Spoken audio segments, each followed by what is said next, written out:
Так, я в эфире. Ассаламу алейкум. Так, я в эфире. Ассаламу алейкум. Так, я... Приветствую всех. Как меня слышно? Скажите, есть ли эхо, нет ли эхо?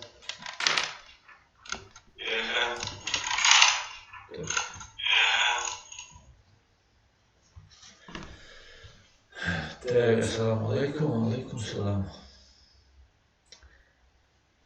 Мухес, прием, прием. Раз, два, три, четыре, пять, прием.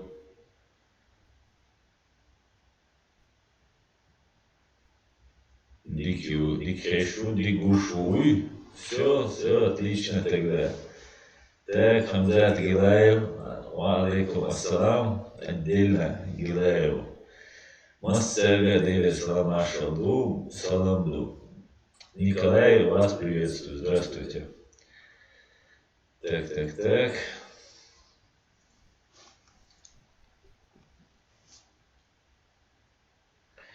Так, Ламберг, Мурат, Хамбулатов, Адам Грузинский, Хамзат, Келло, Хамзат Гилаев, Чечня не Россия, Унсоциал С, Аслан Ичкерия, миру.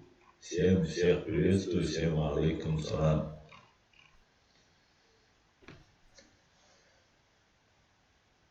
Влад Сепич, ассаламу алейкум, ассаламу алейкум, эхо, и у нас это не остановит. Ютиш, эхо. Скажите, есть эхо или нет? Просто в прошлый раз на самом деле было эхо, и на самом деле не очень хорошо было. Чулков Максим, привет, Максим, здравствуйте. Есть эхо. Так, сейчас подождите, тогда мы попробуем сделать вот так. Есть ли теперь эхо, скажите мне, есть ли теперь эхо? Залчал санию. Вот в прошлый раз у меня то же самое было, и я не мог никак это. Хинсюй. Вот супер, яц. Вот. Так. Огинсдикю. Нет, все отлично, все отлично. Привет, Аслан, убери эхо. Тор уже убрал, все нормально. Разрешили нашу небольшую проблему. В прошлый раз я, видимо, вот эту одну тут кнопочку не нажал. Будем знать, где он. Так, ассаламу алейкум, сахаби ваш Аллах, дал атту бойлха, дал мокш лойл хун, боси мудамет бадери, схуль, ва алейкум салам, масира бойлва дал атту. Так, Владикавказа, привет, говорит Маша Медведь, лучший серии. Так, привет, Владикавказ. Так, Мавлют Алтынташ на месте, нормально сейчас, говорит. Так, Виктор Полока, лайк до начала, салам аслам, вместе всем людям доброй воли. Салам, Виктор, дякую, ассаламу алейкум, Осман Абу Мухаммад. Так. Мистер Муслим, ассаламу алейкум, вечере 22 марта будет проходить митинг, посвященный Ауховскому району, вернее, восстановлению Ауховского района, тем самым восстановлению справедливости. Ва алейкум салам, мистер Муслим.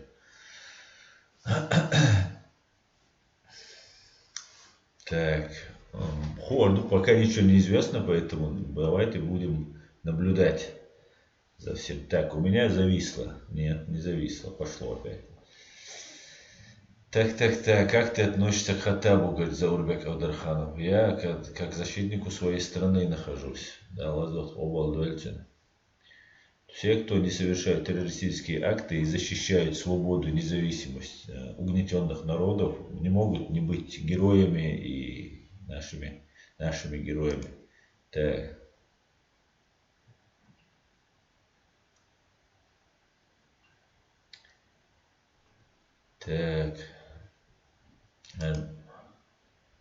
Билал, ауайты ревой. Все, ауайты. Усалуш. Чуйовый, обоштуйте, навеловый. Адунца. Хаска буй Аслан. Бу Хамзат Гилаев, да, хаска наш хиждувайн. Ну, во-первых, давайте, да, сейчас мы начнем потихонечку, да. Максик, привет. Ну вот, давайте начнем вот со следующего. Во многих странах на заставке к этому видео вы видели, оно, конечно, у меня получилось не очень хорошо. Делал его в попыхах, не успевал. Только сегодня приехали с Австрии, с Вены.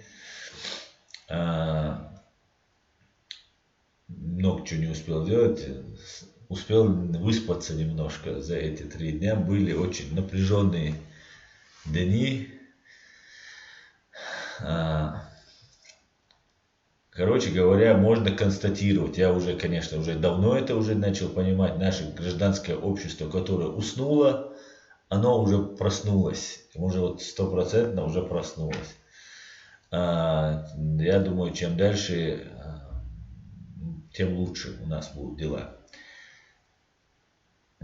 Так, в Германии, в Франции, в Бельгии, в Дании, в Финляндии, в Норвегии, в Австрии, в Украине, в Грузии, в Турции прошли везде поминальные события. День возрождения нашей нации, так его назвал Джохар Дудаев, 23 февраля. Вот получилось, что вот у нас гражданское общество возрождается заново. И это очень радует на самом деле. Это очень хорошо. Мы вспоминаем события 76-летней давности. Это говорит о том, что события там, 15-летней, 20-летней давности, которые вот живые участники, молодые еще, крепкие, которые еще есть, мы, конечно, это ничего не забудем. И это очень позитивная новость. Одна из позитивнейших новостей. Чеченский народ развивается, не сломлен и никогда не будет сломлен. Да, Алмула. Так, рубайте, Мицаева, я в дороге был. Не отдыхай, рубайте. Видимо, вы еще не уехали. Вы же это, не буду говорить, как вы едете. Ну ладно, не отдыхай, рубайте. Адам Грузинский. Странно, я на карте Хасана Бакаева есть выход к Каспию. А на карте Хасана Бакаева есть выход. Так, Магомед Аслан, митинг Чехмуэля. Митинг Чодик Даилер. Мне все понравилось, все было отлично. В Берлине был тоже хороший митинг, правда был дождь очень сильный. В Бельгии было очень хорошее мероприятие. Это заряжает новой энергией, это дает новых сил. И мы понимаем, что мы едины и непобедимы. Да, Алмула. Так. Пойдемте, давайте по вашим вопросам немножко. Задавайте вопросы, давайте будем отвечать на ваши вопросы.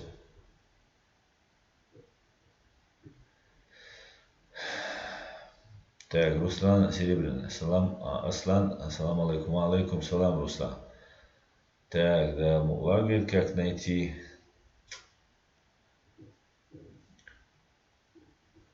Короче говоря, атака на мой канал прекратилась вот вчерашнего дня, позавчерашнего дня. Не знаю, с чем это связано. Но, может быть, работа моей ручки повлияла. Но с позавчерашнего дня снова она возобновлялась, атака прекращалась, возобновлялась, была последняя вот атака. Долгое время сейчас шла на хакерская атака. И я так понимаю, даже сейчас какой-то доступ они имеют к моему каналу, именно могут мне там убавлять этих подписчиков. Это, ситуация вроде меняться начала. Посмотрим, может устали они, может у них сбои, компьютер полетел, может. А так все отлично у нас. Тор, у вас, говорят, чеченка появилась в Бундестаге. Удачи всем стремительным чеченцам, говорит Тор. Да, в Бундестаге появилась, да, я читал об этом новость. Но она немецкая депутат, и ее задача защищать немецкие интересы граждан Германии непосредственно. Но это очень хорошо, что чеченка есть. И я надеюсь, она, видя тот геноцид, который творили над нами, продолжают творить вот эти бесчинства, она не останется в стороне. Очень на это надеюсь. А если останется, ничего страшного. Справимся. Справимся и так. Так. Руслан Серебряный. Аслан, почему чеченцы любят Саддама Хусейна? Это не совсем верно. Саддам Хусейн это диктатор, которого на самом деле чеченцы не любят. Чеченцы преподнесли историю Саддама Хусейна, который бедный такой несчастный Саддам Хусейн, который боролся там за справедливость и там права своего народа. И чеченцы были обмануты. Саддам Хусейн убивал курдов газом, это всем известно, мирных курдов газом, да? Даже не мирных нельзя, да? Комбатантов нельзя убивать газом. Саддам Хусейн был военным преступником. Саддам Хусейн первый человек, который сказал, что Чечня это внутренне, согласился и сказал, что Чечня внутреннее дело России. Это так, на минутку для чеченцев. Но нам навязывалась эта идея, сопоставляя чеченский народ к Соединенным Штатам Америки, противопоставляя чеченский народ Соединенным Штатам Америки. И вот нам вбрасывалась такая, там, вот там бедный иракский диктатор пострадал, и вот мы должны его спасти. Кстати, вы можете обратить внимание, ну, есть некоторые по глупости ставят его там, ники себе, ну, а целенаправленно кто берет, это те, кто топит за Россию. У кого есть Саддам Хусейн, вот эти ники, тот, кто разбирается, если он не полный идиот, то этот человек топит за Россию, потому что Саддам Хусейн топил за Россию. Саддам Хусейн против Чечни выступил и был за Россию. Поддержал, то есть геноцид. Но в принципе он не мог не поддержать, он такой же диктатор, как и другие диктаторы. В том числе и там Путин или КГБшная вот эта организация. Потом партия Баас, которая была во время правления Саддама Хусейна, и вот эти спецслужбы, вообще Ирак, он напоминал вообще Россию по большей части, ну со своим арабским ближневосточным колоритом. И вот эта партия Баас, она была по образу, подобию КГБ создана. Вот эта система у них такая же была. Ну, в принципе, вот это спецслужбы, которые узурпируют власть и контролируют страну во время диктатуры, то, конечно, они похожи бывают. И у Саддама Хусейна была такая же. И, кстати говоря, ИГИЛ, первое, да, исламское государство Ирака оно называлось, ИГИ оно называлось. А потом Леванты она стала называться. Так вот, вот это исламское государство, оно зародилось из партии Баас. Вот первые ее вот эти были зарождения были из партии Баас. Тот же Аль-Багдади, так называемый, да, он тоже был из партии Баас. И был каким-то там связным. Короче говоря, это было такое государство спецслужб. Приблизительно то же самое, что вот Россия. Ну, тоже вот отличается там не очень сильно. Поэтому чеченцы не могут любить Саддама Хусейна. Чеченцы не только не могут любить Саддама Хусейна, они не могут его даже уважать. Потому что это человек, который признает право нас убивать и отказывать нам в праве там, на свое государство. Но это наш, скажем, не друг точно. Поэтому Саддам Хусейн, ну, так как он был казнен, мне, конечно, его было жалко, это искренне, даже вот этого человека мне было жалко. И мне, ну, ему не хватило духа, раз такой весь великий воин был, с ружьем выходил там, помните, с ружья с одной руки стрелял там в воздух, там весь такой крутой был, ну, обычный диктатор, средней паршивости. Ну, такой же, как этот Шариков, русский Шариков, который, ну, только это был иракский Шариков. А может и не Шариков был, это Путин Шариков. А это может быть из какой-нибудь хорошей, образованной, такой порядочной семьи был Саддам Хусейн. Но этого я не знаю. Но ему не хватило мужества умереть, и он был пленен. За это, конечно, его казнили. На нем было много преступлений. И, конечно же, те преступления, которые он совершал, они очень тягчайшие преступления, за которые в его стране смертная казнь полагается. Был повешен. Его не стало. Надеюсь, все диктаторы будут осуждены и наказаны. Может быть, не повешены, но наказаны. Так, давайте дальше пойдем. Заговорили у меня с Саддамом Хусейном. Начиная с следующего митинга, оператор Хильдага Ухсо в каждом мероприятии. Да, ладно, хороший у тебя порыв. Нам нужен хороший мероприятие, хороший оператор нам нужен. Так, вопросы не хочу задавать, просто слушай, говорит Владимир Мостовой. Так, ну ладно, слушайте, Владимир. Аллах Аттубольчинхо, говорит Адам Грузинский. Ассаламу алейкум, братья и сестры, говорит Джохар Дудаев. Ва алейкум салам. Ясир Чечен. Аслан Ичкери флаг тенгаю. С Ичкери флага, на самом деле он у меня в машине остался. Он у меня остался в машине. Сейчас, подождите. Раз такая пьянка. Ты, может, про этот? Пока. А так мой дежурный, который со мной на всех митингах, этот в машине остался. Так, давайте так. Маш Довель Масуга, Джахар Дудаев, Аслан Ичкери. Каспийское море это не такое уж и море, можно сказать, пруд без выхода в мировой океан. Ну да, Аслан, если бы это был бы не искусственный выход в мировой океан, то это было бы уже море, а не озеро. Так, поехали дальше. Рубайте Мицаев. Аслан Аллах Рейс Хуршун. Салам Маршал. Передай молодежи. Они молодцы. Рейс Масар нахуй рубайте. Рейс Салам Маршал. Передам всем обязательно. Большой Салам Маршал. Они увидят. Так, Чечня не Россия. Рубайте Тузик Урдар Цигамшим. Москниш Эцан. Так, Магомед П. Альхамдулиллах, хасхит Аслан Аллах дал аттубой санхавижди. Амин Масирабор. Так, как найти, Аслан, может ты знаешь, типа инсайт, будут ли наши лидеры делать какой-нибудь сход, неважно в сети или как, Ценберти Бахкар. Цанберти Бахкар. Прошу прощения за мое чтение.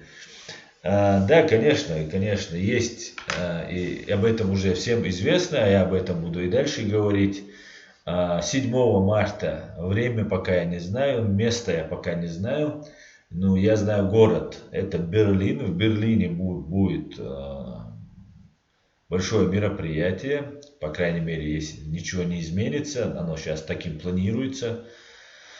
Это мероприятие, где будет Ахмед Закаев, он пригласил туда и Сараляпова, и Идигова, и всех желающих из наших.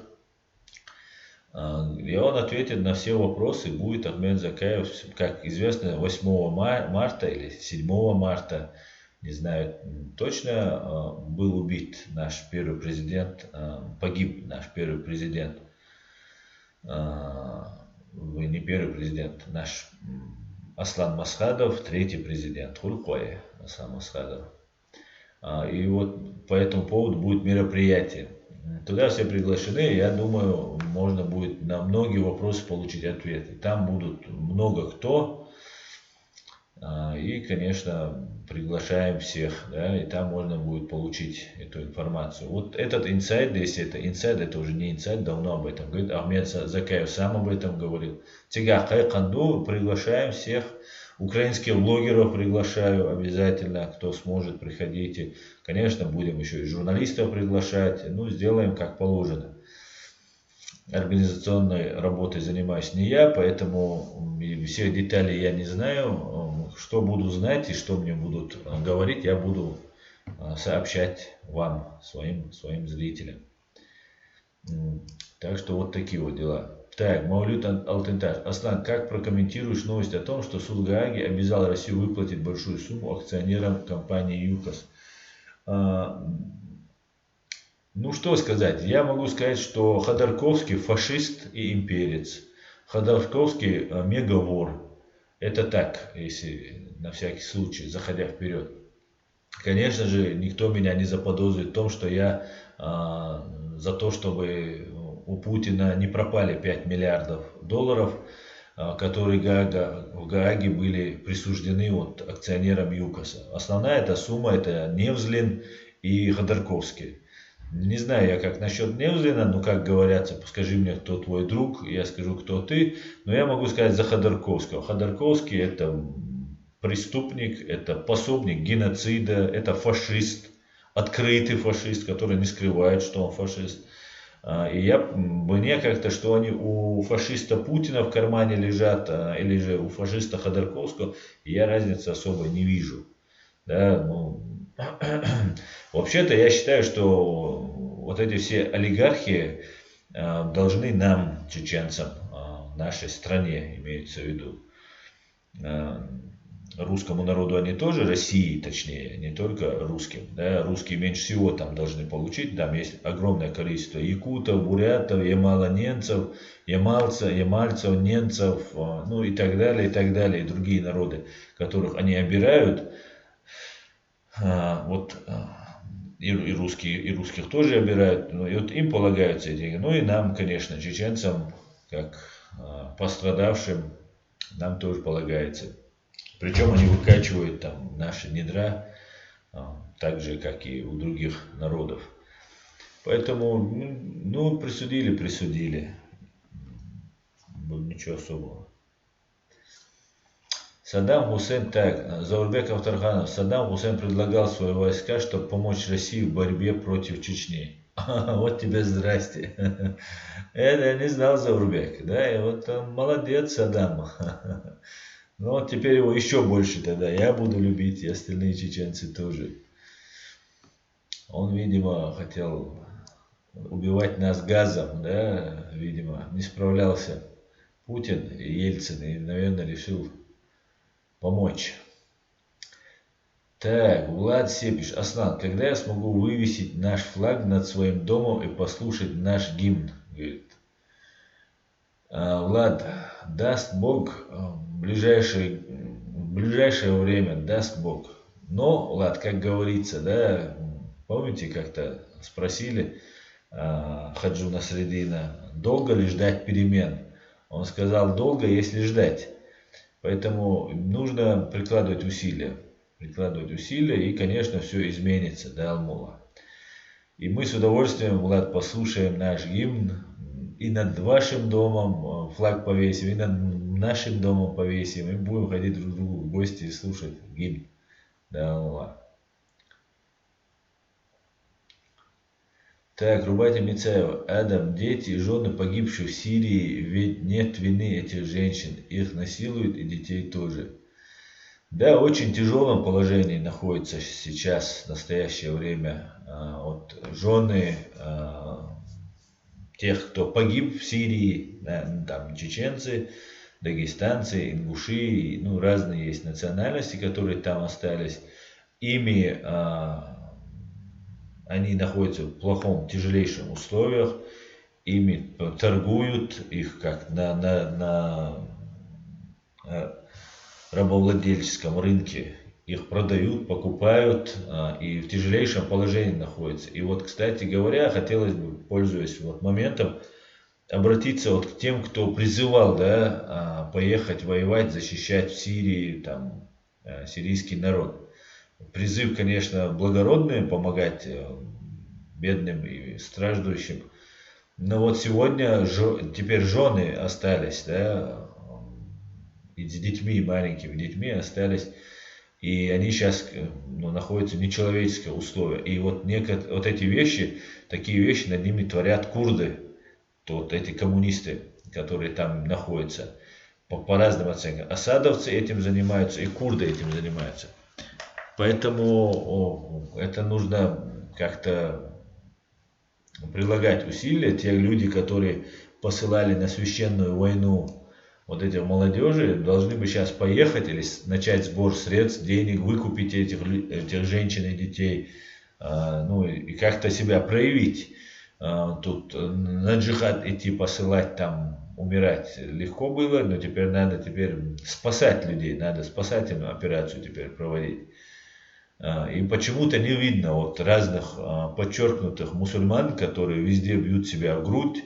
Почему-то не видно ни митингов, ни шествий, ни призывов, ни сборов, средств не видно такого. На колодцы собираются деньги, там, я не знаю, что только не делается, лишь бы не помогать непосредственно там, где нужна эта помощь. Поэтому нужно обращать внимание, сейчас там находятся в очень тяжелом положении наши женщины с детьми. И это большая проблема. Как раз Рубати Мицаева занимается этим вопросом. Другие наши там люди этим занимаются. Но хотелось бы, чтобы те, кто посылал этих людей на эту войну, они бы сейчас тут появились бы, и они начали бы, вот вперед пошли бы, взяли, подняли бы этот флаг, и днем и ночью работали над тем, исправляя то, что вот сейчас уже те ошибки, которые уже были совершены.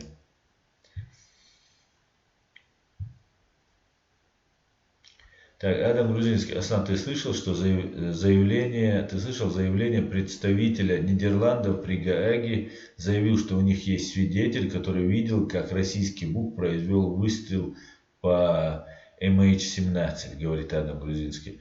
Нет, я не слышал этого заявления, Адам, но это очень интересно. Если есть свидетель, значит кто-то все-таки нервы не выдержали и перешел на сторону. И это очень хорошо. Я этому человеку могу только аплодировать.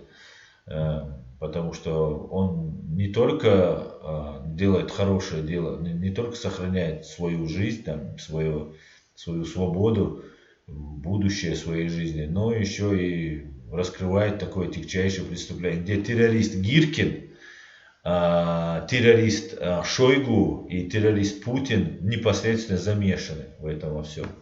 Это отличная новость, и я думаю, не за горами тот день, когда эти мерзавцы будут привлечены к ответственности.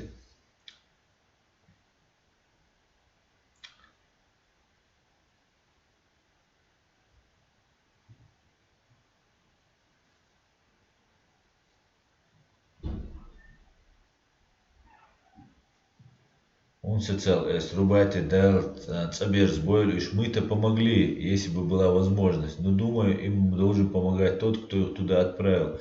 Пусть 50% донаты отправляет.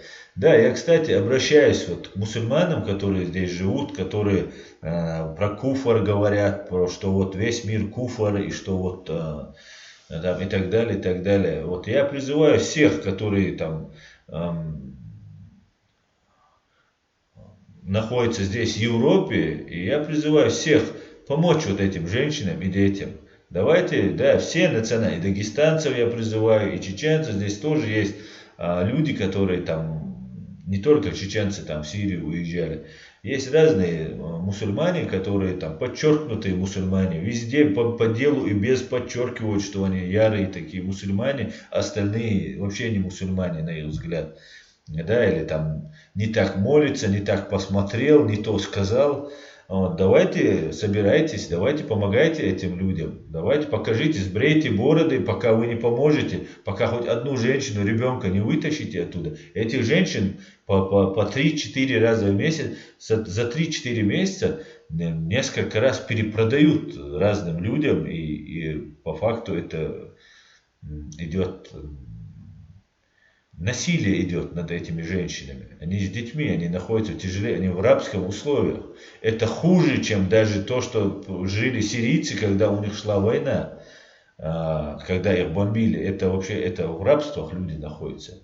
Давайте сбривайте бороды, пока хоть одну женщину не вытащите, не называйте себя подчеркнутыми. Помогайте, призывайте, собирайте деньги. Меча душу, где вы все? Посмотрите, до какого состояния вот эта болтовня довела этих людей. Многие погибли, лучшие погибли, кто поверил вот в эти сказки. А те, кто вот эти сказки рассказывал, здесь живут, вот как вот этот Абу Хамза, которого посадили за участие в Имарат Кавказ, кстати говоря, был прецедент, и этот Абу Хамза, Магомед Ибрагимов, которого осудили в Вене в прошлом или позапрошлом году, был агентом ГРУ. Вот вместо него сейчас другого ГРУшника, сейчас другого агента прислали, тоже Абу.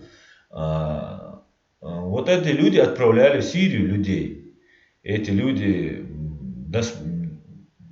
погибли, кого отправили. Сейчас остались их жены и дети. Это невероятно, в каком тяжелом положении эти люди находятся.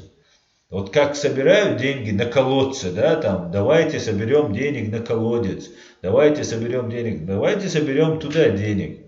Где вот эти все разные организации, которые тут рассказывают, что они самые большие мусульмане из всех мусульман.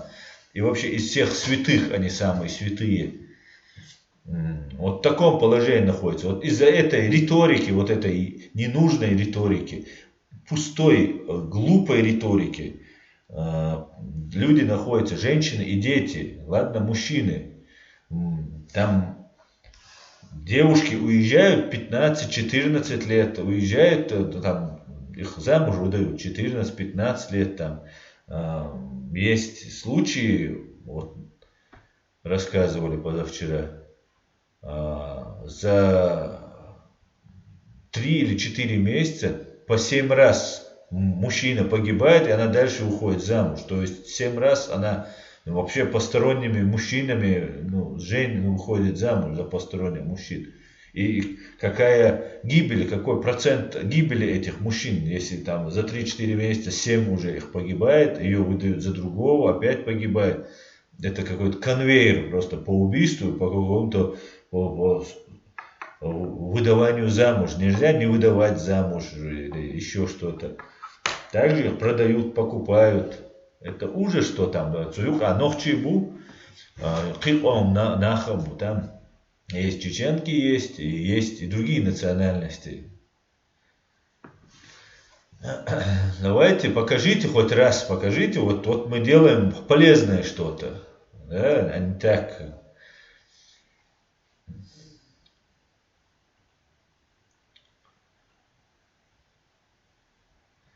Чечня не Россия, Сирия и Европа, моя, там война и не халявная жизнь на социале. Да, совершенно верно.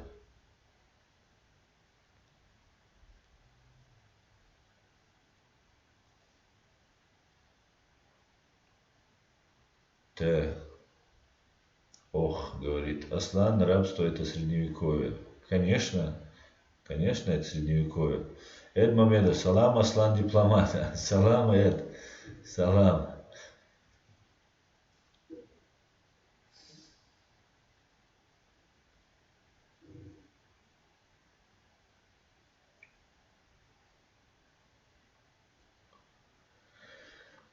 Шоли, Меньки, Булы, мир Кавказу. Приветствую, Владимир Рабинович, приветствую. Рыбати Мицаева, провокаторы чеченоговорящие делали и с курдскими женщинами и выставляли это в сеть, чтобы вот так издевались над нашими женщинами. Да, это тоже правда. Это тоже правда. Там те, кто ездили туда, тоже какая-то там трофей, женщину в плен берут, трофей.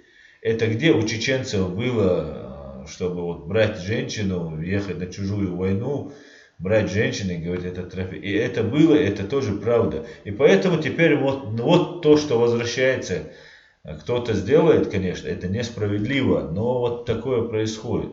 Но, и что бы ни случилось, надо все равно вытаскивать этих женщин оттуда.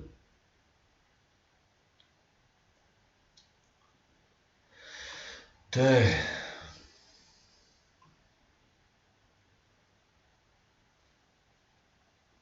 Аслан Керимов. Закая ночью ома там тхлвиз, цуна лецна хумнаш вайндойш хушду. Да, совершенно верно. У нас есть премьер-министр, руководитель нашего правительства за рубежом, Ахмед Закаев. Ахмед Закаев достойнейший человек, уважаемый человек, узнаваемый, опытный человек, грамотный человек. И обязательно нам нужно его поддержать. И вот тут как раз Рубати пишет, с 7 марта вы приедете в Берлин. Да, конечно, приедут все туда, Рубати. Со всей Европы туда приедут люди. Я уже с многими говорил. Уже нет никого из наших, и вообще с кем я общаюсь, кто бы не хотел туда приехать и не сказал, что он приедет из тех, с кем я общаюсь. Поэтому, конечно, мы все туда приедем и обязательно послушаем, позадаем много вопросов Ахмеду Закаеву. Нам повезло, что вот этот костяк людей в лице Ахмеда Закаева со своими товарищами сохранили нашу государственность и сохранили преемственность, да, нашу. И это очень ценно в юридическом смысле, в практическом смысле. Это очень нам нужно и необходимо. Все у нас просто зашибись. Станислав Насвайка. Каждый раз насвалка хочу прочитать, извиняюсь. Вообще Россию начали создавать немцы еще в 15 веке для войны с поляками, поэтому русские цари немцы. Там были и немцы, и были потом и не немцы там во главе. Я слышал, что, возможно, вы правы, Станис. Так, лунный свет. Асан, почему не сбивают русские самолеты в Сирии, ведь они убивают мирных жителей? Да, кстати говоря, сейчас уже начали сбивать, сейчас туда вошла Турция, активно ведет боевые действия. После того, как я показывал тогда сбитый вертолет, был потом еще второй сбитый вертолет.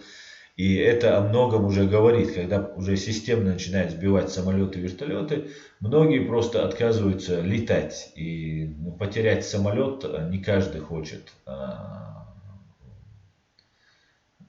Или вертолет потерять, не каждый хочет. Поэтому уже даже если вы заметили в ленте там, что в Твиттере, что в Facebook уже мало вот этих кадров, уже реже, точнее, кадры, где погибают, бомбежка идет самолетов. Это уже хорошо. Хотя до окончания, конечно, там очень далеко.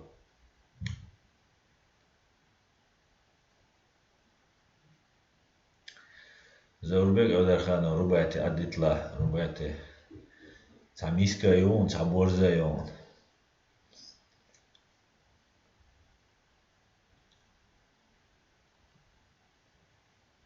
Адам Цеттер, колодцы отвлекающий маневр, манкурты все хавают, они всеядны.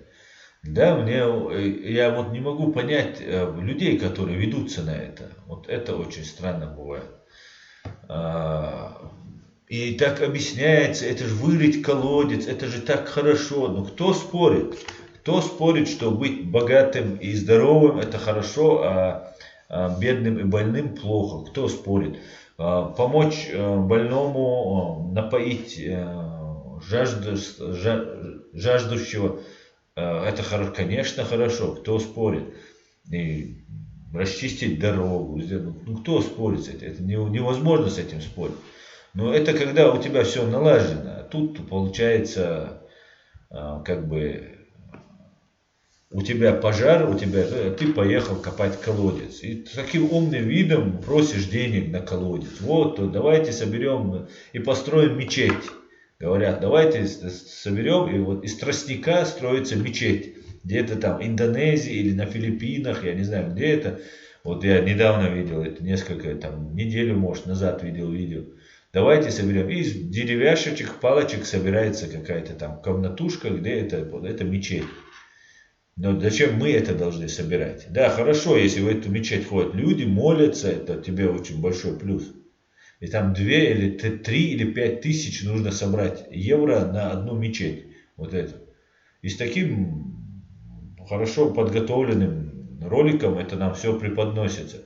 Почему никто из тех, кто вот эти ролики снимает, не показывает, как тяжело сейчас живут люди на границе с Польшей, как здесь, например, здесь нас убивают. Почему нету этих людей? Они же тут в Европе находятся. Почему они не рассказывают Про то, что вот убили Зелимхана Хангашвили, почему они рассказывают про убийство Имрана Алиева, почему так выборочно, да, помочь построить мечеть, да, это очень хорошо.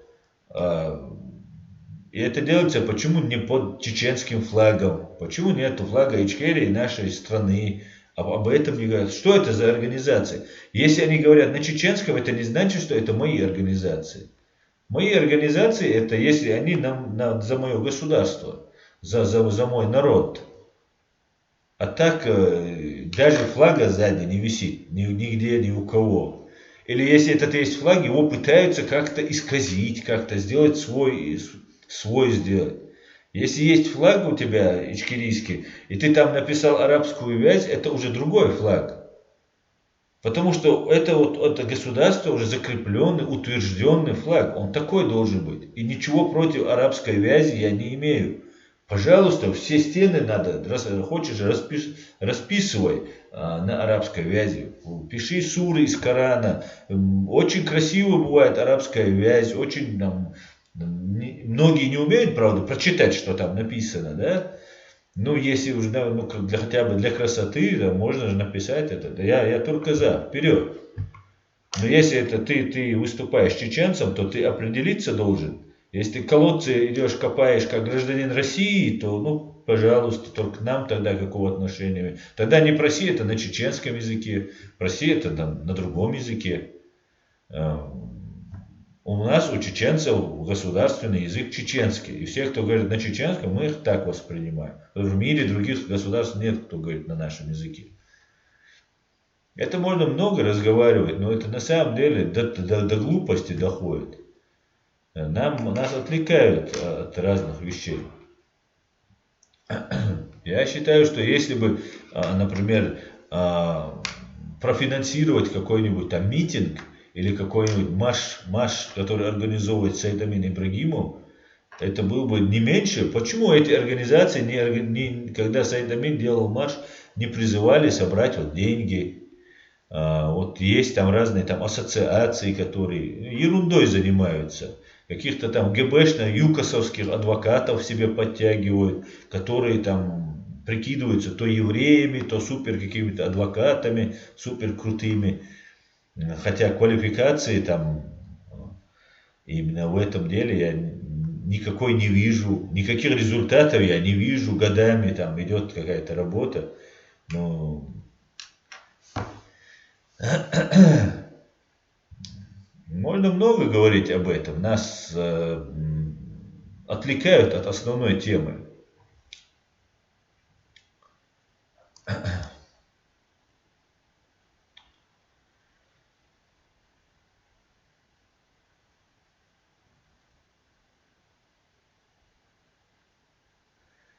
Так, Гиркин Стрелков тоже упоминается там, говорит Адам Грузинский, речь идет про, видимо, идет про MH17. Ну, он там один из главных идет, он там как бы главный террорист был на тот момент.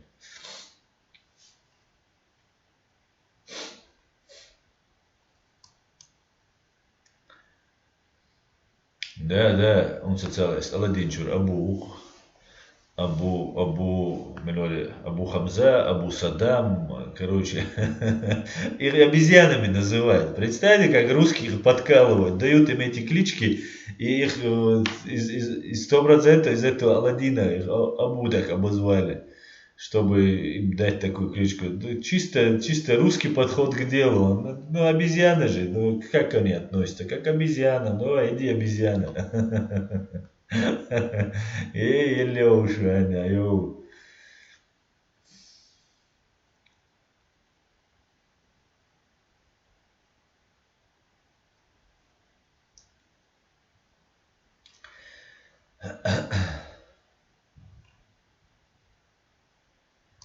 Так, как найти? Так, Адам Грузинский, хороший материал получится. Так, оставим этих. Так, как найти? Люди не понимают фразы «Боже, храни Америку». Да, понятно, что они не дидишь. Представьте, нет Америки, Рашка давно бы нас уничтожил. А Китай, они бы еще вообще всех уничтожили. В данный момент Америка нужна. Америка нужна в любом случае, а Китай, он бы нас вообще не уничтожил бы. Больше, чем русские, с нами никто ничего не сделает, поверьте. Мы даже с китайцами найдем общий язык, который мы не можем найти. Да, это нам вот сейчас представляет этот неуправляемый, жестокий Китай. Но если вы видите, они приезжают, эти китайцы, обучаться опыту по усмирению, да, по терроризированию мусульман в Чечню. Самую спокойную, самую лучшую республику для мусульман всего мира и галактики приезжают китайцы получать опыт. Кстати говоря, вы когда-нибудь слышали, что в Китае убивали массово мусульман? Вы слышали, чтобы какого-нибудь там китайца за то, что он оказал сопротивление полиции, из всех родственников из деревни выгнали, а дом сожгли или взорвали? Нет, не слышали. А это делают русские оккупанты в Чечне через своих вот этих прихвостней в лице кадыровских мерзавцев и предателей. Поэтому хуже России никого нет. Это надо четко, точно понимать. Ну, Китай, конечно, не золотце. Далеко, конечно, нет. Но хуже России нет. Ингвар Беркут. Смерть московским оккупантам, говорит. Всем оккупантам полагается. Так.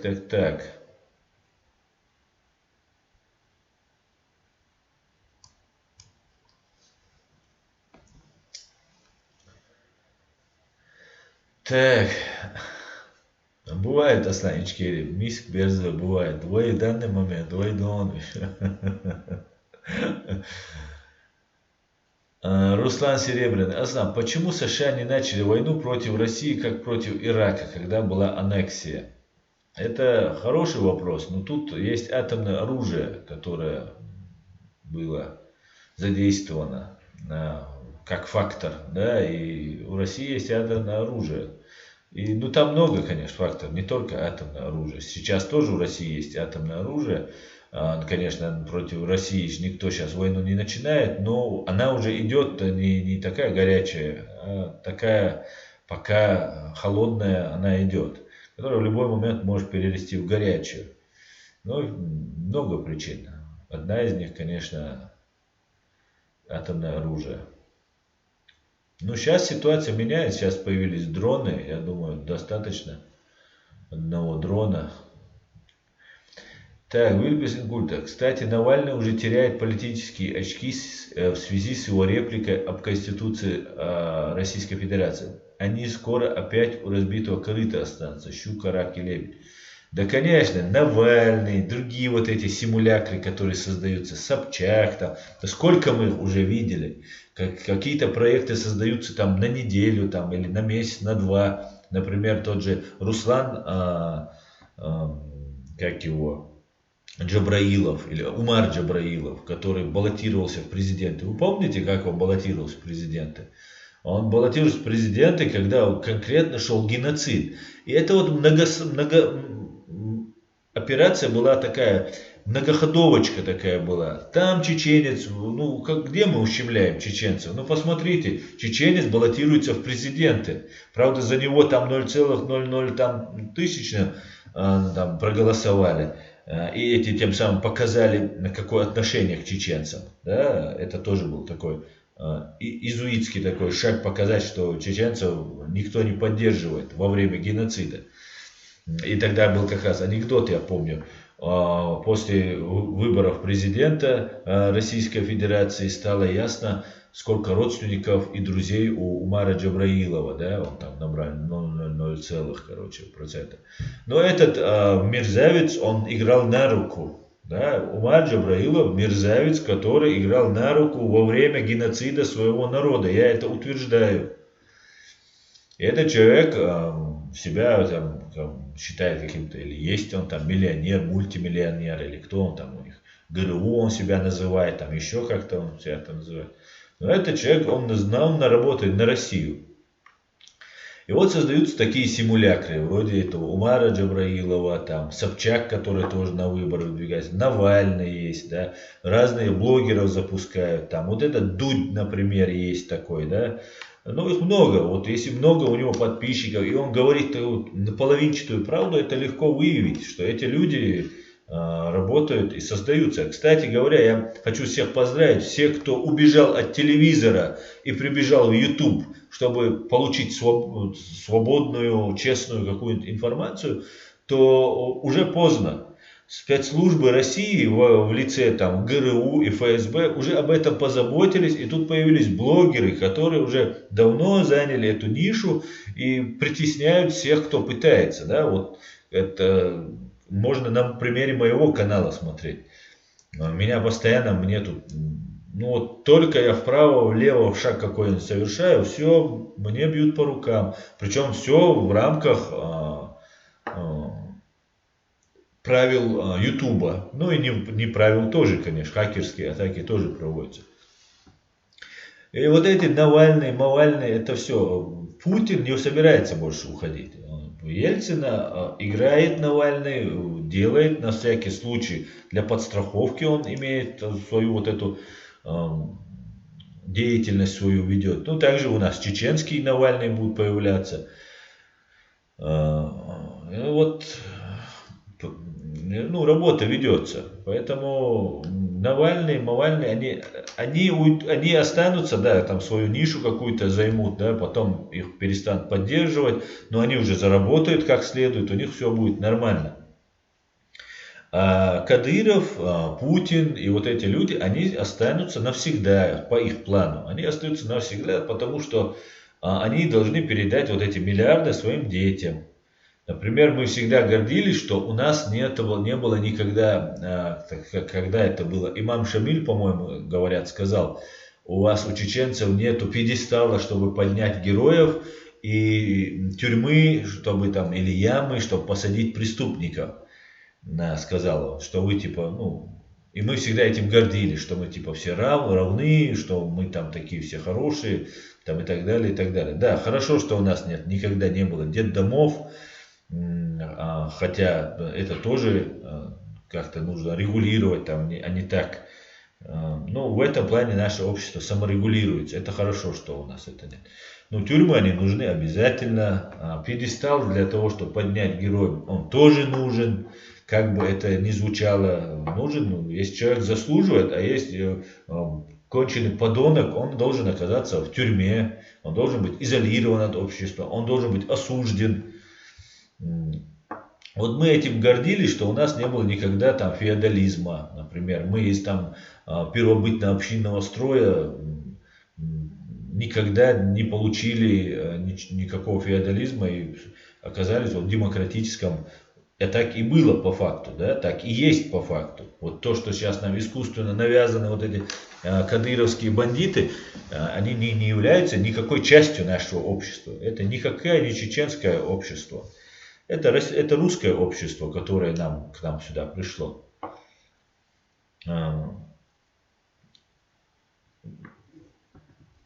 Теперь мы находимся вот в том феодализме, до которого мы как думали, что у людей вот, там, в 18 веке, в 19 веке, там, в 17 веке был этот рабовладельческий строй. У нас он сейчас уже появляется, уже вот у нас дворянство сейчас появляется, и они будут своим детям. Кадыров, он не собирается никуда уходить. И у Кадырова, у Демельханова я еще лет, наверное, 10 назад слышал, да, или там лет 8 назад слышал, там этот Демельханов по кличке Палач рассказывал, что это, ну, типа, мы навсегда, мы останемся, и что вот он там кругу своим рассказывал, что вот мы останемся, и мы, короче говоря, будем вот владеть этой страной, ну, они будут владеть нашей страной, и другие КГБшники будут владеть там Россией. И это, у них такой план. У нас планы другие, правда. Так, давайте дальше. Рубати Мицев, Закаев, Онау, Нохчу, Далмула. Онау Закаев, Далмула, Нохчу. Так, Алена Пауленко, витаю. Приветствую, Алена. Спасибо. Закаев преданный сын чеченского народа, говорит Аслан Ичкерия. Отлично. Совершенно согласен.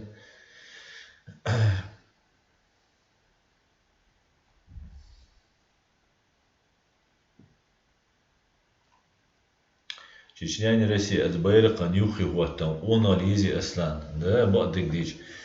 Мы, чеченцы, которые, я не знаю,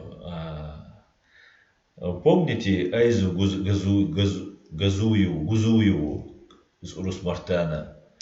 Помните, огромное количество женщин, да, это не говоря уже о мужчинах, это люди, которые отдали свои жизни, знаете, я говорю, на наших глазах это все происходило. И теперь мужчины, мы, чеченцы, называя себя чеченцами, отрастив двухметровые бороды, где-то сидят там, я не пойду, там, чеченский флаг это не надо. Чеченского флага нет, ты уже не как чеченец выступаешь. Ты уже выступаешь от кого угодно, только не от чеченского государства.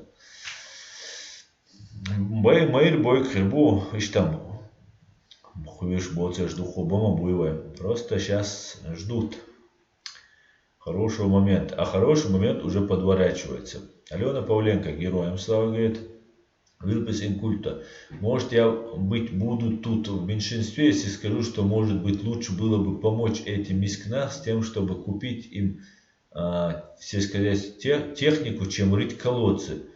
Но то есть, какой смысл?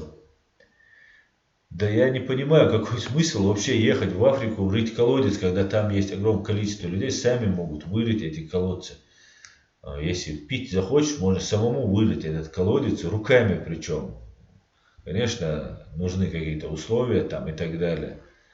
Но из-за этого делать там, я не знаю, целую, или если ты проводишь какой-нибудь там канал какой-нибудь, водный канал проводишь, там еще что-нибудь, оросительную систему проводишь, еще как-то какие-то средства нужны. Но вырыть колодец нужно, я не знаю, 2-3 дня и 3-4 мужчины, которые смогут это все сделать без тех денег, чтобы мы тут, бедные беженцы, собирали туда. Надоело объяснять там. Дурак не поймет, а умному объяснять не надо. Умный сам знает.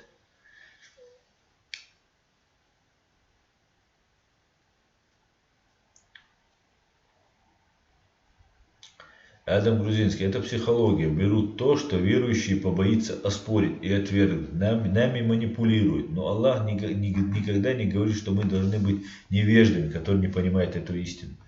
Абсолютно согласен с тобой, Адам Грузинский. Именно вот на это меня, например, мной манипулировали. Вот именно на это. Потому что я, во-первых, не знаю некоторых вещей. Ну и потом тебе это преподносится в таком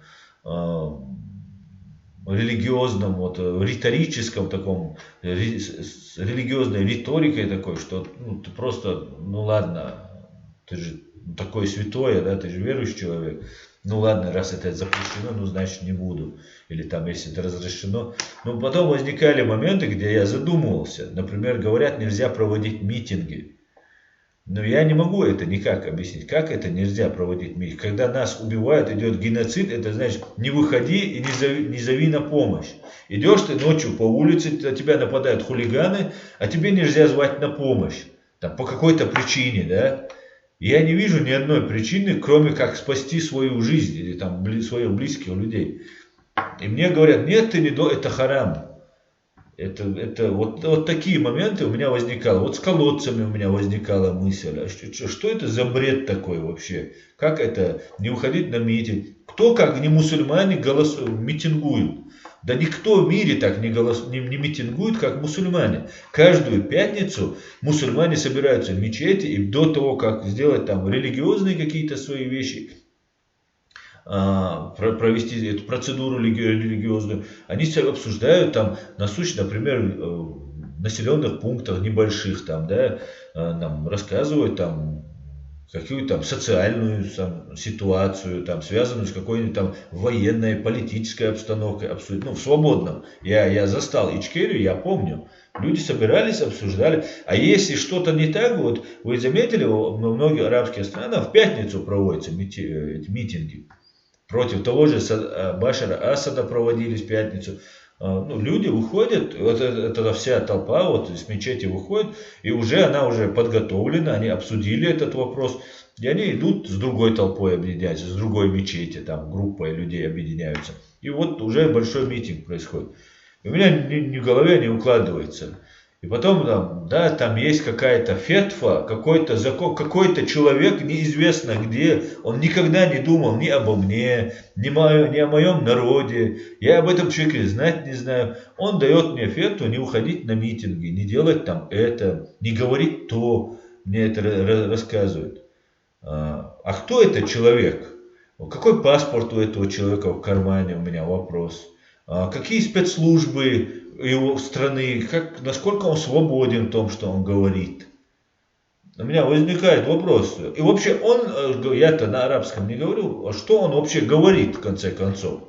Откуда я знаю, что он говорит? Может, переводят не точно. Я здесь, в Германии, знаю, что одно слово, буква, и ты уже можешь там ошибиться почти во всем смысле, там, например, какого-то текста. Начинаешь задумываться, думаешь, это идет манипуляция, чисто на психологическом уровне. Надо внешний вид, бороду, иншаллах, ла-ла-ла, ля-ля-ля-ля, и все, и заговорил. То же самое происходит и с суфистами. Например, те же, там, например, есть вот этот зикр, который делается, да, вот это все. Это внешнее наполнение, да, оно видно. Да, оно там, человек там искренне там, взывает к Богу, он читает там суры из Корана. А внутреннее наполнение, кто управляет этим? Духовное управление мусульман — это ГБшный проект, это полностью контролируемо. Почему? Даже если там один ГБшник на самом верху он сидит, то все остальное уже негодно. Эта система, она уже негодна, потому что это не свободные люди. Религия должна быть свободна, она должна абсолютно свободно заниматься тем, чем она хочет, потому что это это твой внутренний выбор. Ты выбираешь то, что ты хочешь, и ты так исповедуешь, как ты хочешь, понимаешь это. Но для этого у тебя должна быть свобода. Без этого ты не можешь развиваться. Для этого должны вырасти люди, должны вырасти специалисты, которые в этой области разбираются. Они должны между собой спорить. А вы когда-нибудь видели в России, где происходят какие-нибудь дебаты мусульман? Да, настоящие дебаты мусульман, где там какие-то ученые собираются. Вот вы сказали, это нельзя, а вы это не сказали, а вы то не сказали. А здесь так говорится. И они нам доказывают, и приходят к какому-то единому мнению, или если не пришли к единому, говорят, что это нужно сделать так, а можно сделать так. И это оба являются дозволенных там методов. Этого нет. В споре рождается истина. Нет таких споров. Нету, в России нету ничего. Но нам говорят, что вот сейчас какие-то зеленые комиссары, которые неизвестно откуда появляются, говорят, вот все, мы строим шариат, а мы отметаем международное право, мы будем жить, ни митинги не будем выходить. Все, кто там против, отрубаем голову. Во всем виноваты евреи, еще надо добавить обязательно.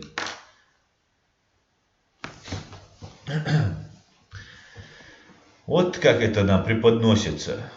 Мы уже должны по-другому ко всему этому относиться. Хватит, нас подурачили, будем теперь аккуратнее. Религия должна быть отделена от государства. Религия слишком чистая. На сегодняшний день, в сегодняшнем мире, религия должна быть отделена от государства. Религия слишком чистое и священное такое действие, где нет места вот этой грязной политики, грязной, подлой политики. Политикой должны заниматься люди, которые там общаются с разными людьми, которых нельзя там на чем-то поймать, там вот тебя подцепили на этом, и все, и ты делаешь то, что уже идешь вот в фарватере вот этих обстоятельств, которые тебя ввязывают. Да и так как на все воля Всевышнего. Да, на все воля Всевышнего, никто с этим не спорит. Но при всем при этом есть еще у нас какое-то рациональное мышление, какая-то логика должна быть твоим действиям.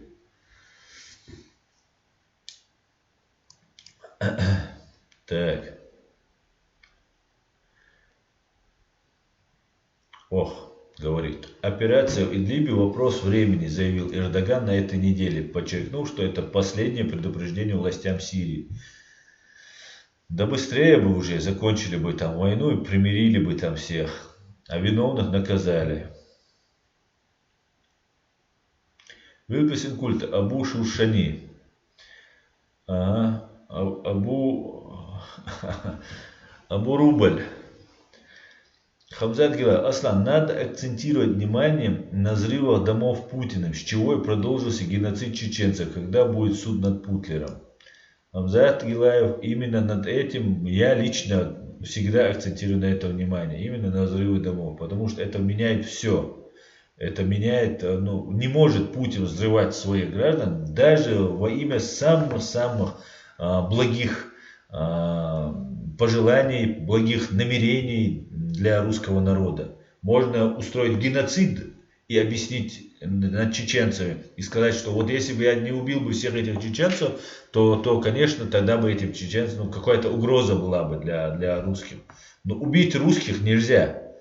И сказать, что вот если бы я не убил бы этих русских, то была бы угроза для русских. Причем спящих, мирных женщин, детей. Я об этом всегда говорю. Это основное, что надо говорить. Конечно, ты прав. И договор 97 года, подписанный между Масхадовым и Ельциным. Договор о мире. Это межгосударственный документ, который нельзя опровергнуть и оспорить. Есть и есть. Это железобетонный факт.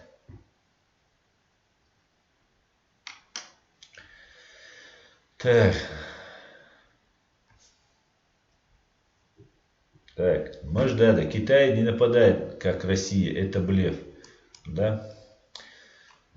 Мисбах.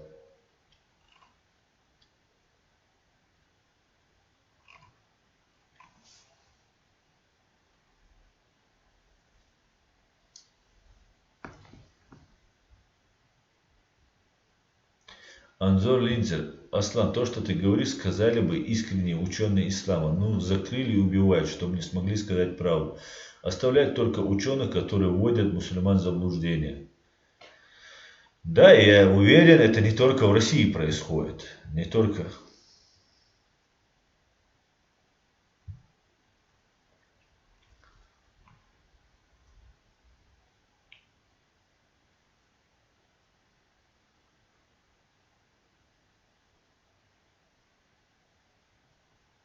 Так, так, так, так.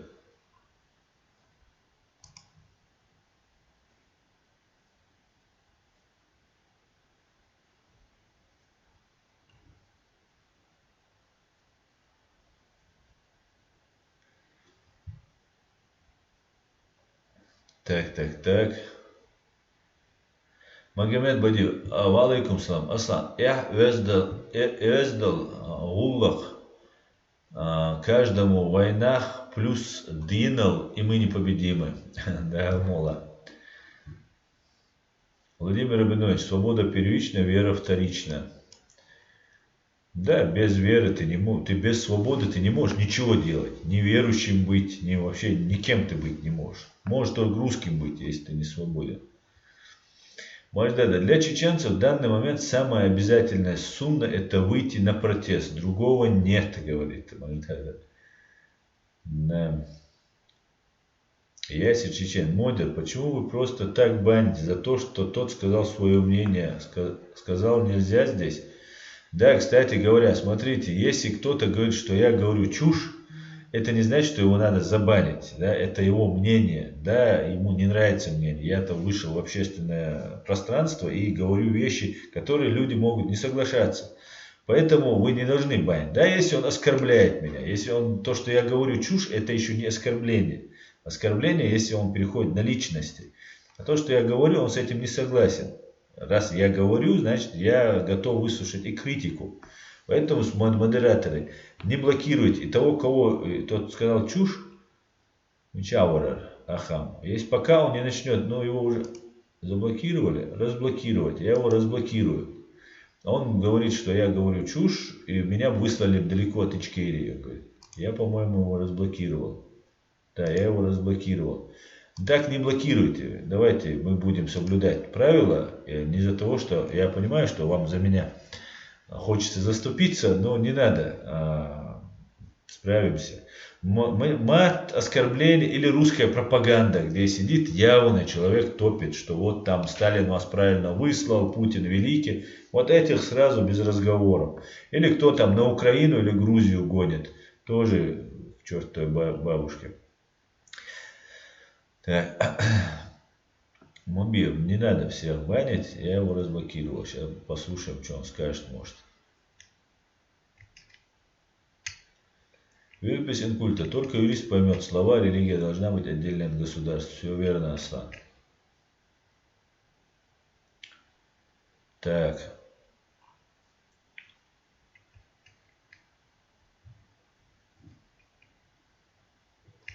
Адам Грузинский, Ясер, чеченец. Ну раз Аслан общается со своими модерами, попроси его сделать и меня тоже модером. Ведь прямо сейчас Аслан отвечает на мой вопрос. Адам, у меня уже достаточно модеров пока Баркалон, Дейресвуль. Когда мы с тобой посидим вместе и пообщаемся, и я тебе скажу причину, и потом мы с тобой примем решение. Мегардуй, Халмахид только.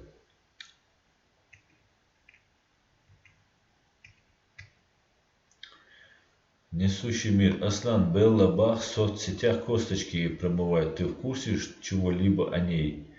Ну, косточки, конечно, у нас любят промывать, и не только Белла Бах. Всем промывают косточки. Это такой интернет, сейчас такая мода появилась сейчас в социальных сетях делать. Я не в курсе, я знаю, что она прошла в Бундестаг, с чем я ее поздравляю. И надеюсь, она принесет пользу как немецкому избирателю, так и чеченскому народу, который сейчас находится в тяжелейшем условии. Александр Ковальчук. Слава Ичкерии, слава Украине, свобода Украине европейская. Героям слава, Александр.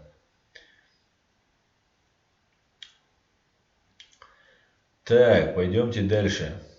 Так, Елена Орлова появилась. Модераторы прекрасные, я серьезно, грех придраться. Недовольны, пусть идут мимо, говорит. Так, ну теперь у модераторов, уже теперь, даже у модераторов теперь есть. У меня есть заступники в лице модераторов, у модераторов есть заступники в лице прекрасной Елены Орловой.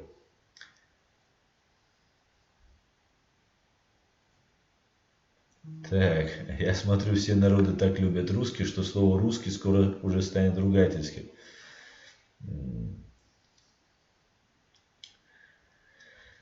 Уже, мне кажется, это становится, уже стало. Ибрагим Алхан, ассаламу алейкум. Асан, так как мы мусульмане, искренние мусульмане, должны друг друга любить ради Аллаха, нельзя ради Аллаха простить и призывать к примирению. Ва алейкум салам.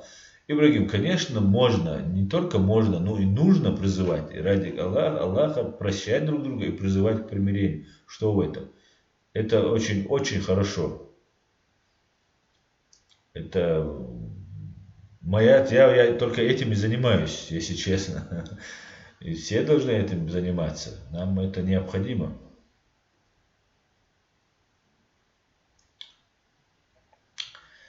Так, он социалист. Орлова свой человек. Говорит. Так. Так, Маждада, войноша искусственный, Балч, Цахильч, Зудри признавать собой. А Белла умница, красавица, удачи ей в дальнейшем, я рад за нее. Так, Елена Орлова, Орлова Ник. Асланчик, я давно появилась. Это вы меня что-то в последнее время не замечаете. Ну как вас не заметить, Елена? Нет, я вас замечаю. Так, вот видите, Елена, ну, следующий после вас Абу Таир говорит, Астан Сайна Кунца Юша, почему я не читаю его? Ну вот у меня так получается, может быть, начинаю кого-то читать, отвечать кому-то, ну и ухожу далеко и пропускаю вопросы. Так что не обижаться еще раз. Абу Таир, присылай свой вопрос, будем читать тебя. И вообще, у меня вообще-то есть право, правильно? Я же могу выбрать этот вопрос. Я даже тот вопрос, который вы присылаете мне по донату, я на него не обязан отвечать. Просто если вы присылаете донатом, я его увижу. Но я не обязательно, если он мне не понравится, отвечать. Хотя я всегда пытаюсь ответить. У меня практически нет тем, на которые я не отвечаю на вопросы. Есть некоторые темы, которые я не отвечаю. Их очень мало. И это мое право. Это мое право.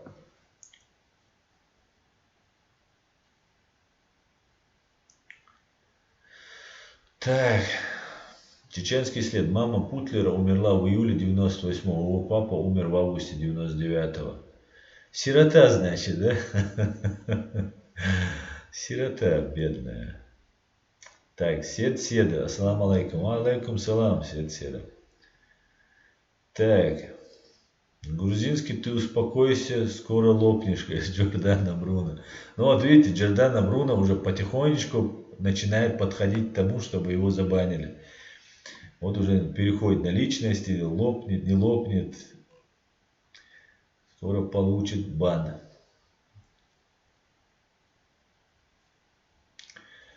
Чечня не Россия. Аслан Абу Таири Ник Еша Хухуль Хун. Абу Таир, я прочитал его ник.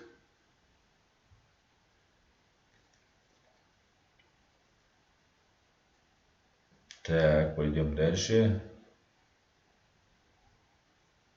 Добро пожаловать в чат. Не забывайте о конфиденциальности своих данных и соблюдайте принципы нашего сообщества. Ставьте лайки и делитесь видео. Пусть люди узнают правду, говорит Умсоциалист. Обратите внимание. Так, Абу Таир, модер твой швой шубо. Так, ну, хун свой шу, сун войш хелем мего, но хин сун амилу цара Абу Таир. Так, у Путина есть Кабаевы, говорит. Гайда грузинский. Сейчас тоже бан получишь.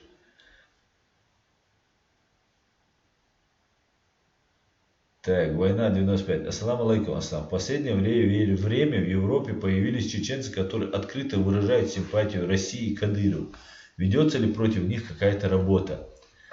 Конечно, работа ведется, мы об этом рассказываем, говорим, алейкум салам, война 95. Кстати говоря, твой ник 95, а также показывает, что ты проявляешь симпатию к России и Кадырову, потому что 95 это именно тот значок, который приклеен нам оккупантами. Работа ведется, если вы не заметили, ведется работа, да. Например, я вам могу сказать такую историю. Муфтий, так называемый, муфтий Чечни Салах Межиев должен был приехать сюда. Ну, здесь мы писали бумаги, мы призывали общественность, и не попал сюда. Ни он не попал, ни вот этот патриот, да, не попал, он должен был в Прагу приехать на соревнования. Причем, когда я говорил, давайте там в Праге займемся, там узнаем, там, что они там будут проводить мероприятия, проведем митинг какой-нибудь там и так далее, люди, которые с большими бородами, да, опять возвращаясь к ним, они мне отказались, сказали, не-не-не, нас это не интересует. Вот так вот. Вот такие вот дела, вещи. Поэтому, конечно, ведется, работа ведется. Ну, вот война 95. Если бы ты тоже помог бы мне вести эту работу, нашему правительству, или сам бы автономно ты ее начал вести, было бы очень хорошо. Но, если ты будешь говорить, вот тут ты правильно пишешь, выражать симпатию России и Кадырову, ты правильно указываешь. Но когда ты говоришь только Россия, или там Кадырова каким-то автономным, независимым каким-то ты пытаешься выставлять, вот в этот момент ты помогаешь русским. Ты становишься на сторону русских. Неосознанно, может быть. Потому что Кадыров это абсолютно русский человек, это абсолютно российский человек. Да? Его пытаются нам сейчас показать, что он какой-то там Кадыров... Там, ну, есть люди, которые перешли на сторону от чеченского сопротивления туда, там, амнистированные, там, и так далее, и так далее. Но по факту это все люди, работающие на Россию. И вот если отдельно это говорить, то это большая проблема. Потому что дело сводится к чеченизации, что чеченцы начинают ненавидеть чеченцев. А кто страдает чеченизацией? Не Кадыров даже пострадает, а рядовой милиционер, который стоит там, молодой парень. Как мы знаем, коллаборационизм, да, сотрудничество с оккупационной властью бывает как осознанная, сознательная, так и вынужденный коллаборационизм. Вот. Есть люди, которые занимаются вынужденным коллаборационизмом. И вот эти люди будут первые страдать, первые погибать, да? Потому что они будут попадать под раздачу. А наша задача не убить оболваненных, осудить, наказать, сделать крайним не оболваненных и там рядовых каких-то людей, а убрать всю систему, которая на нас нависла, да, не улучшить условия содержания заключенных, да, в Чеченской республике Ичкерия, в этой тюрьме, которая сейчас русскими оккупирована, сделана тюрьмой, а убрать полностью, освободить эту, распустить, разрушить стены вот этой тюрьмы. Вот в чем дело. И вот ты, война 95, правильно тут пишешь, конечно, Россию и Кадырова упоминаешь. Но можно даже Кадырова так через запятую, там, лорды, морды, там, и с другими указать. А реально враг, конечно, тиран, преступник, фашист, это Россия. КГБ, ФСБ, Россия. Вот это четко мы должны запомнить. Остальное все идет от них. Не будет ФСБ, не будет имперской фашистской России. Мы будем жить отлично. Никаких Кадыровых, Даудовых там и других там Немельхановых, их там не будет. Вот это мы должны понимать. И мы не должны, кстати, запомните, 95, вот эти все вот эти вещи мы не должны, там, Ахмад Сила, 95-й регион, это тоже не должно быть. Это тоже пособничество. Ты вот неосознанно, или может быть осознанно, ставишь 95. Ты там хочешь показать, что ты 95-й регион. Кто тебе дал этот регион? Русские тебе дали регион. Так, пойдемте дальше.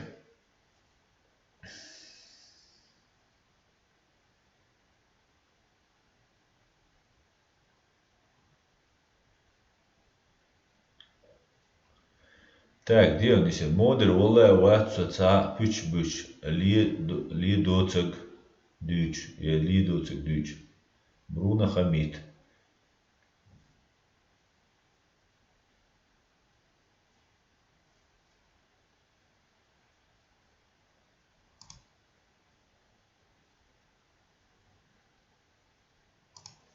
Ну вот.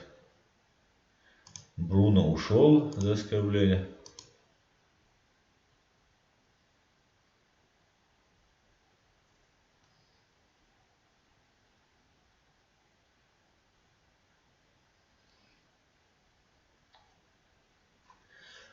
Тур говорит, но если так говорить, название чеченец тоже приклеили на оккупанты. Ну, не совсем. Не совсем чеченец на оккупанты. Это в мире уже установившееся такое имя. Шишан. Нас арабы называют. Ну, по-разному. Я не знаю, от острова Чечен это происходит. Там некоторые говорят, не знаю.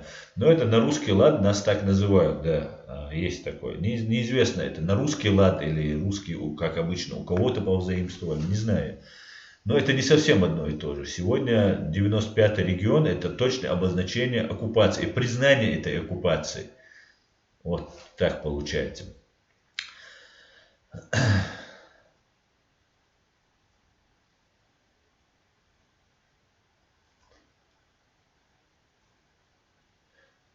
Так, давайте сейчас дальше подряд. Вы сейчас уже тут опять начали ссориться. Видите, у вас сейчас вот это отвлечение моих модеров, в первую очередь, там на разных вот этих людей, это тоже приводит к тому, что вы начинаете здесь писать. Вы модеры модерируете, или вы мне столько не нужны здесь. Вы должны модерировать, вы должны, если кто-то там какие-то, я не заметил вопрос, можете мне помогать. Вести со мной вот этот стрим мы должны. Между собой говорить там, это кто хочет просто общаться, давайте я вас исключаю из модератора, и вы на равных будете со всеми принимать участие в разговоре. Между собой, мне задавать вопросы. Мне задавать вопросы вы можете, будучи модерами. Тунделя, модеры, давайте мобилизуемся. Так.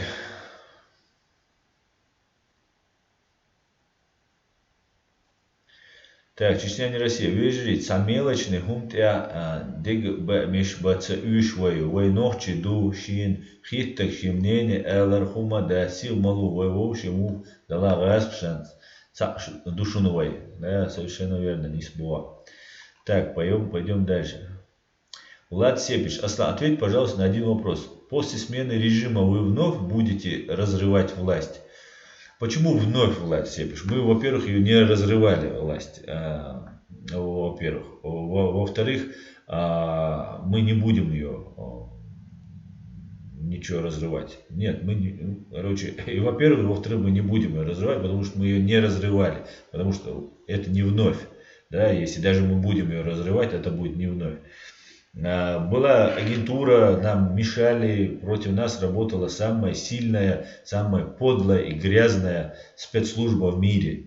И это мы признаем, да. Воевать не умеют коррумпированные, трусливые, подлые, но при всем при этом спецслужбы России жестокие, беспощадные, коварные и так далее. Поэтому все, что вы делаете, даже вот сейчас со мной происходит, да, я на своем примере сейчас убеждаюсь, как происходит вот эта дискредитация.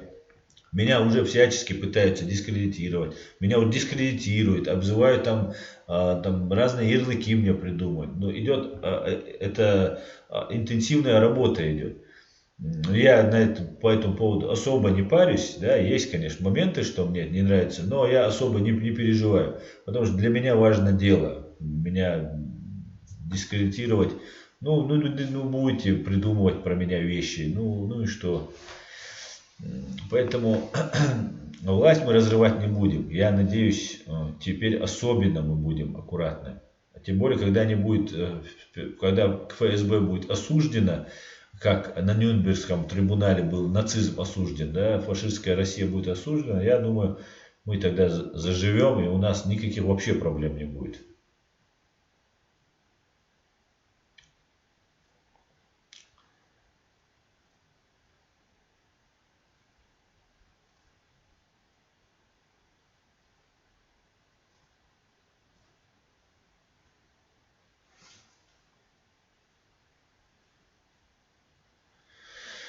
Так, Аслан, этот Абу Тагир пургу несет. Понятно.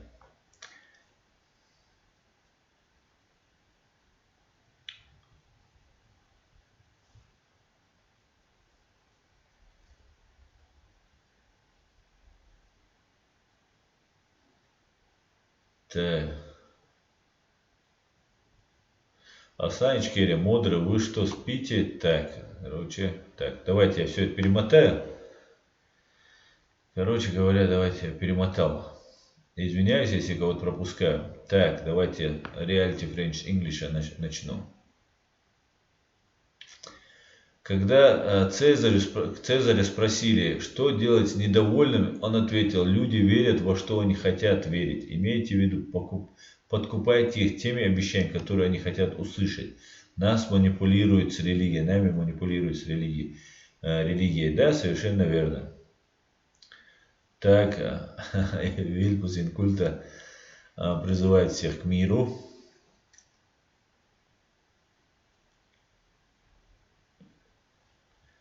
Так, YouTube канал. Ассаламу алейкум, старший брат Аслан. Рад тебя слышать и видеть. Ва алейкум салам, YouTube канал. Брат, я тоже рад. Так, давайте дальше. Я еще хотел сделать одно важное. У меня уже время истекает, я тут заговорился. Я хотел сделать важное замечание, важное объявление по поводу митинга в Варшаве, который должен был состояться. Там наш брат, наш друг, наш единомышленник Магомед начал организовывать это мероприятие. Мы подготовились. Забегая вперед, хочу сказать всем огромное спасибо. Некоторые за 120 километров приехали на этот митинг в Варшаве. Но по техническим причинам, которые не зависят от Магомеда, была сорвана вот эта акция.